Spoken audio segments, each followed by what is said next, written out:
बहुत जल्द central Gaza में एक बड़ा हमला होने वाला है आईडीएफ के ग्राउंड ऑपरेशन पर। ये एक्सक्लूसिव खुलासा टीवी 9 भारतवर्ष से बोले आईडीएफ के retired major Dan फेफरमैन।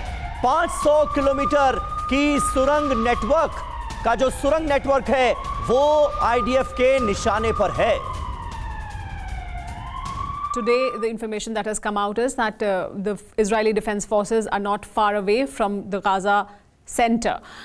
So once they reach there, what is the plan of action after that? Yeah, thank you for having me on the show. Right now, the reports are that Israeli ground forces with aerial support are closing in, as you said, on the center of Gaza, where Hamas has its headquarters, in residential areas underneath hospitals, underneath mosques, underneath schools. It uses the civilian surroundings to shield itself, very consciously shield itself, knowing that the Israeli army is very, very hesitant to strike any areas with civilians.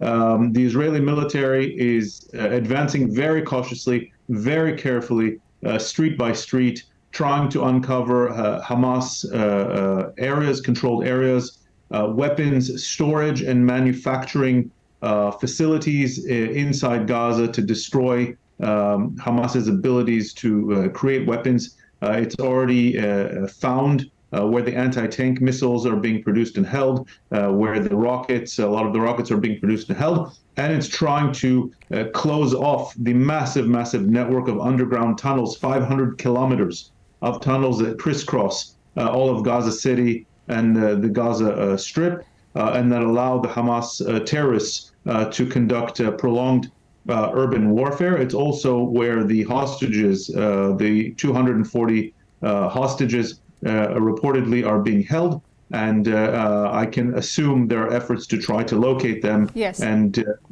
if possible, conduct rescue efforts.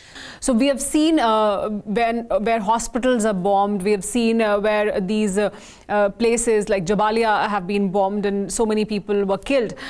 How do you justify that? This is not a war that Israel asked for. It's not a war that Israel wanted. Israel was abiding by the ceasefire since the last conflict with Gaza until the 6th of October, until the 7th in the morning when Hamas did this surprise attack. Israel has implored, using methods no other militaries in the world do, to try to get Gazan civilians out of the way. They send phone messages, they drop leaflets, they make phone calls to people in that area to try to get them to clear out of the way. Many, many hundreds of thousands, some 700,000 plus civilians did clear out of the way. Unfortunately, and it really is unfortunate, because unlike the scenes we see in the streets of Gaza, where they celebrate Israeli deaths, civilian deaths, nobody is celebrating those Gazans who are unfortunately harmed in this fighting. And Hamas, so we have reports, we have intelligence that Hamas is in certain places forcing Gazan civilians to remain in the area.